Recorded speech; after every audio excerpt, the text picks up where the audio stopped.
What's up everyone? Welcome to First Time Recycling. We got myself Hero here, and this is the maintenance edition. If you guys caught our last episode, I put the Bafang motor back on this bike, but I didn't complete it because I was gonna do an upgrade to the Microshift drivetrain.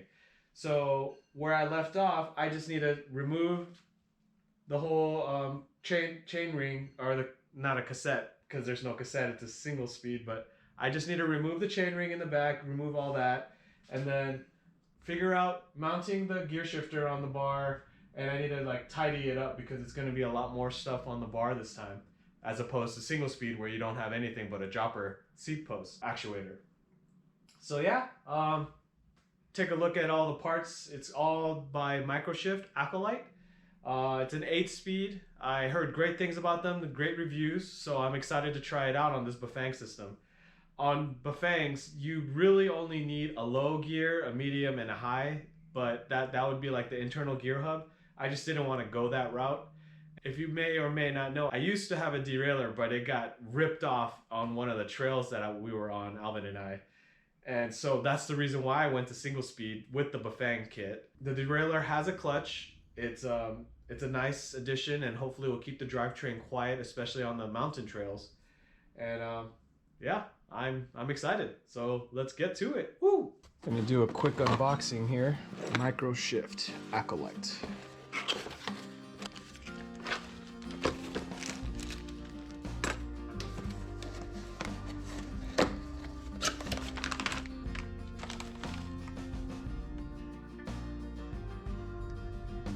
There's the clutch. Flat bar express trigger.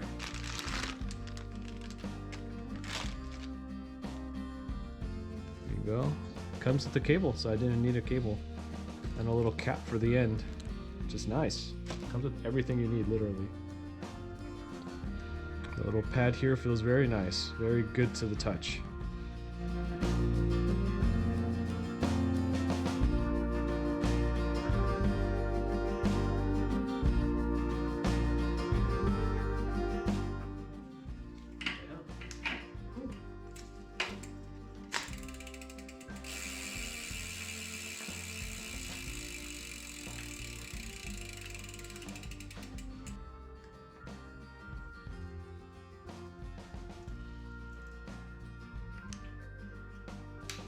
So that's on.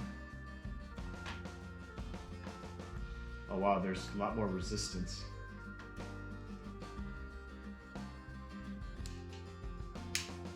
Off. Oh wow, cool. And then on. Oh, that's so cool. I can totally feel the clutch. That's great.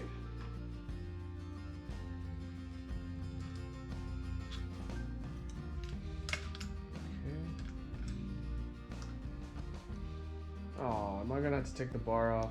I mean the handle grip. Whack.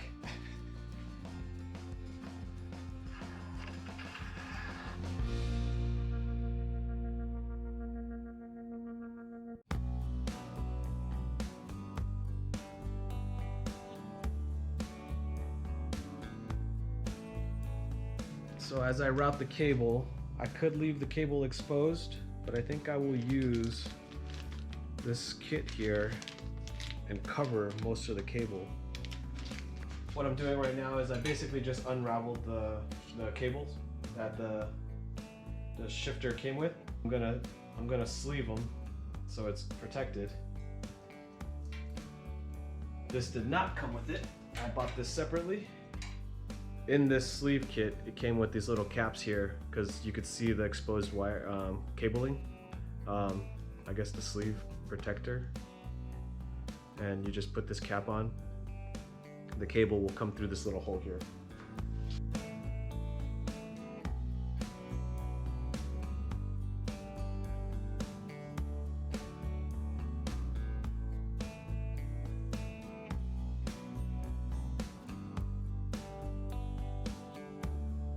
Just so you know, this is the shifter. I'm routing it, and I'm up to the point of the derailleur here, and I obviously have a lot more cable. You can't just I mean, I'm figuring that you can't just cut it off here because it'll cut the cable, and it needs to connect to this screw here to fasten for the derailleur. So I marked it. I marked where I needed to cut. I'm not sure if the GoPro's catching it, but I marked it here. I have to take this whole thing back out, cut this cover here, and then from here behind is going to be exposed cable, but at least it's going to be covered all the way up to this point. So that's what I'm about to do right now, and I'll show you when I'm there. All right, I have my mark here. I basically took the cover out from the cable, and I have this tool here that's meant for specifically these cable cuts, so it doesn't flatten out and pinch the cable on the inside. You can see that there's a little roundness inside of it, in the center of it. So this is a proper cable cutting tool. That looks good. Cool. Perfect. As you can see, the tubing stops here, the cable is exposed. I got a lot of excess. That's why you see they always usually just wind this up there. I might just cut it, but let's test it out. Let's make sure it moves. 1, 2, 3, 4. It's gonna hit the thing, so I'm just gonna back it out, and I gotta put the chain on. Yeah, I'm just gonna back it out. As you can see, everything's tight. I just need to put the chain on and test it out now. Yeah, that's looking good. Here's a closer look to this point. There, it's tightened. Right now the clutch is not engaged because I'm messing with this. I don't want any resistance. It's time to degrease the new chain, put it on there, make sure it is on there properly, and I will lube the chain after testing. I just discovered an unfortunate problem. This will fit with the quick link, but this will be tight, and that's not even routing it through the derailleur yet. So that's a problem. So I won't be able to utilize the 46 chainring in the back, which makes me sad. I'm gonna try routing it and seeing if it actually connect. We'll see. I'm kind of doubtful, but let's see, I guess. I messed with the high-low adjustments of the derailleur, and I've managed to lock out the biggest gear so I don't try and accidentally get to it and it'll just jam in between, and that'd be bad, especially with the Bafang trying to pull on it. So I pretty much topped it off so it'll stop at the 7th gear. So I only have 7 gears, so it's 11 to 37. 11 to 37. So here I'm just gonna demonstrate. It's not perfect, but I feel like after I ride a little bit, I'm probably gonna have to adjust some more. But here it goes. That's 2nd gear, 3rd gear, 4th.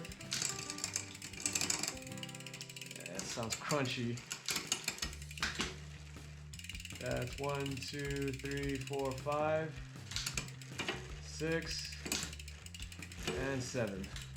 And I can't go to 8. It's like locked out. And then down she goes. 6, 5, 4, 3, 2, 1. Yeah, I feel like it's just gonna take some adjusting as we ride. I'm good with it for right now. I know it sounds crunchy and that sounds bad. I activated the clutch and that thing is not moving. It's really tight. So I love that. I will cut this off eventually, like to a point. Right now I'm just leaving it there just in case I need to adjust or anything like that. I'm gonna tidy up all the cables, make everything nice, put the battery on and go for a test drive or a test ride down the street, see if everything sounds good, everything is safe and sound. And yeah, we'll be testing this out. I'm excited. Whew. Actually, it took a long time to connect all this. In my head, everything was gonna be simple, but nope. Especially this is like my first time connecting a derailleur and the cable routing and like cutting the cable, dialing in the derailleur, all of that. It actually took a long time, but everything is good. For right now, I still haven't test rode it yet. but the chain is lubed. Everything's connected. The battery is on. All the cables are tidied up. Just looks as clean as possible, or as clean as can be. Here's the bar right here. Gear shifter, the Bafang controller here. I used to have the dropper actuator right here, but it was the KS E10. It's just so bad, so I just removed it. What I'm gonna do is, if I ever need to actuate the dropper, I'll just pull on this and lift the seat and then push it down if I need to. I know that defeats the purpose of a remote dropper seat post, but at least I can still utilize the dropper instead of having to quick release, drop it, tighten it, and then when I need to climb, I just stop, quick release, and raise it. So yeah, next up is to test ride it and to see if the drivetrain is good for this Bafang. I'm sort of disappointed, but also excited. I have a derailleur now, but bummed that I can't get to the maximum gear of for hill climbs for the 1-to-1 ratio. But anyways, Bafang's back on, the bike's complete. Hopefully you guys enjoyed this episode. Hopefully you learned something. If you guys have any questions, as always, please leave them in the comments below. Make sure to smash that like, and if you like this video, make sure to subscribe. All right, you guys, thanks for watching. Peace. Woo! Here we go, just a little test here. It's another day. Just gonna test it out.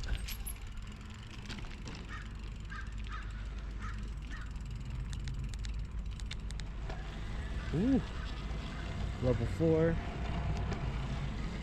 Would be easier if I had my chest mount.